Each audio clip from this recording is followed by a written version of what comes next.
You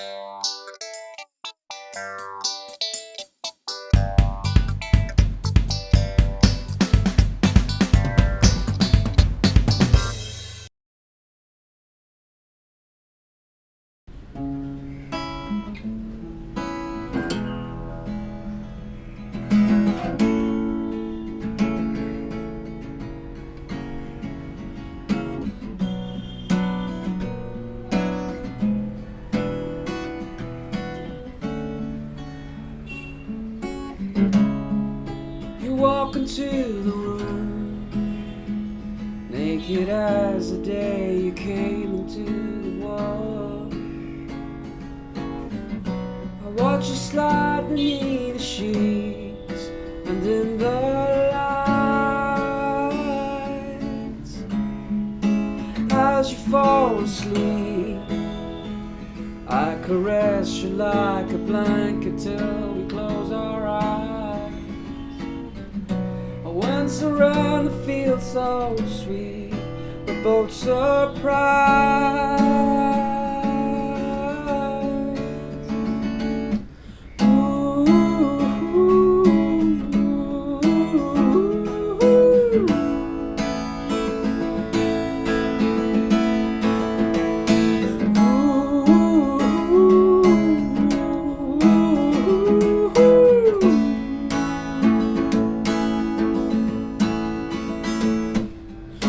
Never waking from a dream, when the sun shines through the shades, all wrapped up in you.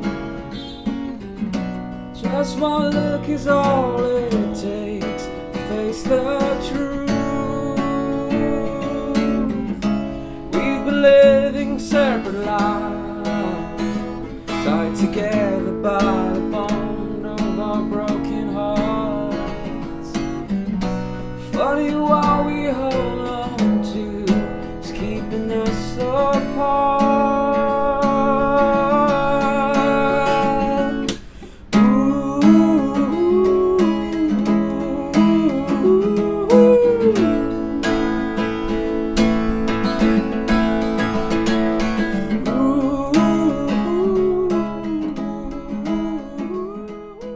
My earliest introduction to music would have been, in school.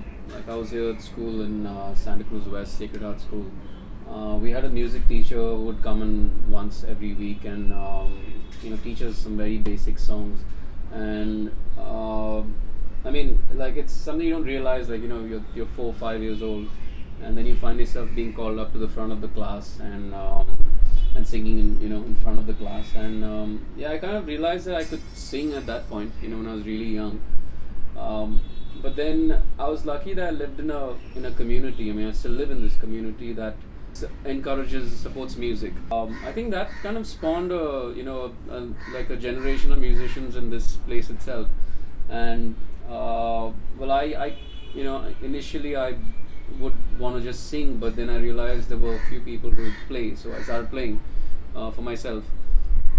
And I became someone who, like a solo artist, someone who can get up on stage with one guitar and perform. For me, that was it. Like, from school through college, and I joined bands and I was playing, and then songwriting happened much later, of course. I think I knew it, that I knew that I really wanted to sing. I knew I wanted to have something to do with music. Probably like during college, when you're exposed to a lot more music, a lot more people, and some more audiences and everything, you kind of realize it. But at that point, I knew that there's not much I could do within the music scene in Bombay. So nothing I could do to make any money, to put it in that way. It only happened much later, when I was in Muscat, and I had gone through 3 jobs already, each job lasting no more than a year. And I kind of realized that, like a 9 to 5 is really not what I want to do.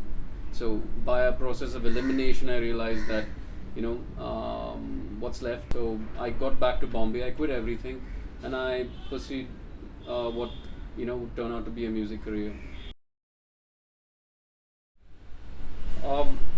Well, my first big influence was undoubtedly Sting. I think when I heard his music in when I must have been 15, when I really got into his music. So I remember buying a tape of the best of Sting and the Police, and being hooked onto that tape and listening to it every day, and like learning all the songs and everything. What really struck me was, of course, that raw sound, but still it was amazingly intricate. It was they take their own songs and change them around however they want them on stage at that moment. And then the crowd was a cross section of Bombay society at that time. It was like ladies in saris was intermingling with hipsters from Goa who may have come down at that point of time, and it was pretty crazy to watch. I mean, that was sensational. Besides Sting, I guess there've been many minor influences. I'd say there've been a few like major influences too. The major ones being Jeff Buckley when I was 25, and I was in during the last job I had in when I was in Muscat. I stumbled onto some of his recordings and I was listening to them day in day out, and it kind of really opened my mind out to what you could do with a music composition. So he was a really big influence, and then around that same time I was listening to a lot of Radiohead. I was listening to a bit of Damien Rice. I was listening to pretty much everyone, Clapton, whatever, name it. But I think Buckley stood out for me as as something similar that I would like to do with my music. See, it's like this. Lyrics are at the core of the song. So is the melody. What's more important now is think of it this way. The first thing that might hit most people is melody. They'll pick up the tune. But the thing that stays with them subconsciously is the lyric, because over time they'll realize the meaning of the song. So if you've just thrown some makeshift lyric into a good tune, chances are people will not really remember it over time, because it stops making sense to them. They're like, that's a good tune, but what does it really mean? And then they're lost. But there are some songs where you start to see layers of meaning as you go along, as you grow into the song. And those are the best songs. That's what they turn out to be the best.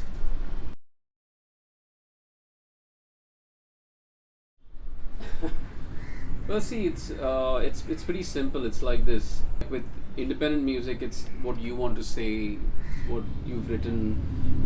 With Bollywood music, it's pure and simple. The commercials. You have to stay afloat. You have to survive. A lot of of the top indie musicians will never even raise their voices against Bollywood, because number one, they've all done work in Bollywood. For a good session musician on the scene in Bombay or anywhere, they have the independent bands that they play with, but their priority to make their money for the financials is always going to be a Bollywood act or something like that. The only way what I can see is that when producers and directors start using independent music in their films rather than getting a guy to compose from scratch, that's going to just help the independent scene, I think.